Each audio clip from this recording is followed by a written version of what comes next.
Did Lazarus' resurrection benefit Bethany? Did Lazarus' resurrection contribute to the GDP? That's an interesting question.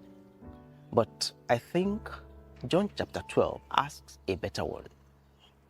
John chapter 12 verse 9 says, "Meanwhile, a large crowd of the Jews learned that Jesus was there, and they came, not only because of Jesus, but also to see Lazarus, whom he had raised from the dead."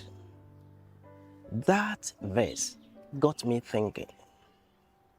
The miracle happened in John 11, but by John 12, the effects of that miracle were still being felt. The Bible tells us that people came not only to see Jesus, but also to see Lazarus. That raises some interesting questions. If the crowds came to Bethany, who fed them? Who transported them? Where did they stay?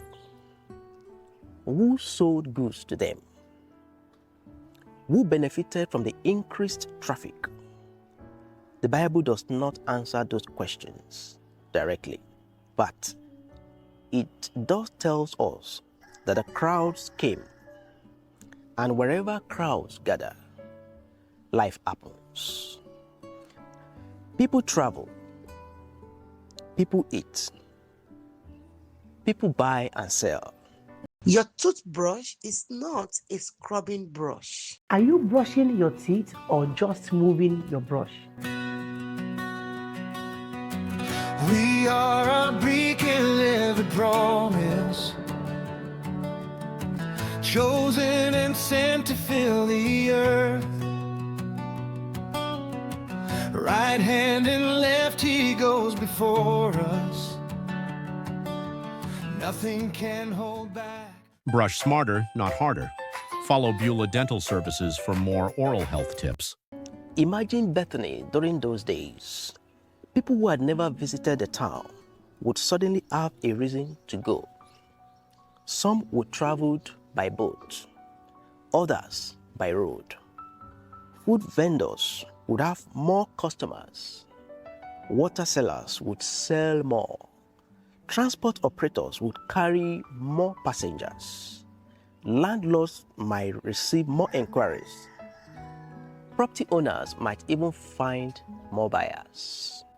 One can even imagine visitors taking home a little Bethany soil, not because the soil possessed any power, but simply because they wanted a reminder of the place where Jesus displayed his glory.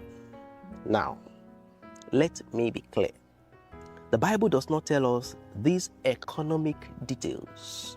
They are reasonable reflections on what often happens whenever large crowds gather. What Scripture does tell us is that many people came to Bethany because of Jesus and because of Lazarus. That tells us something profound.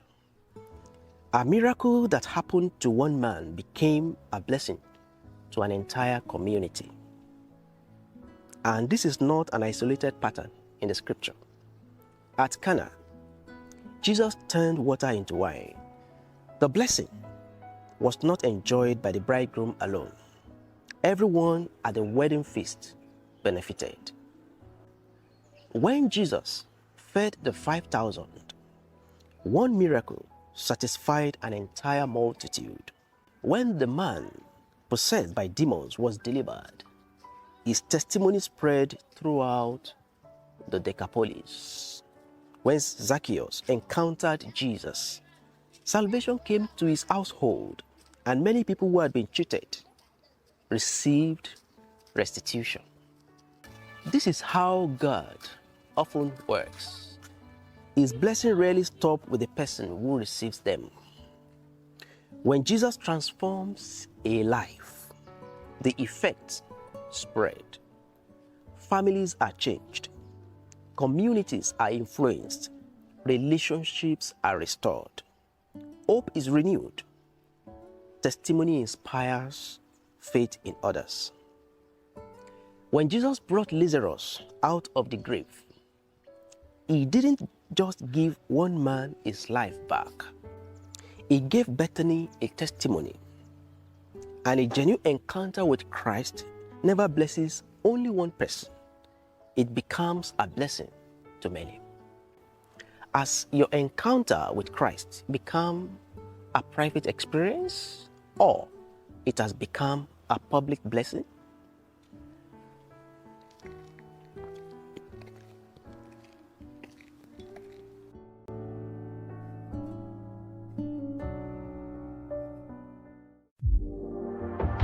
Crossfire Media, providing the missing link.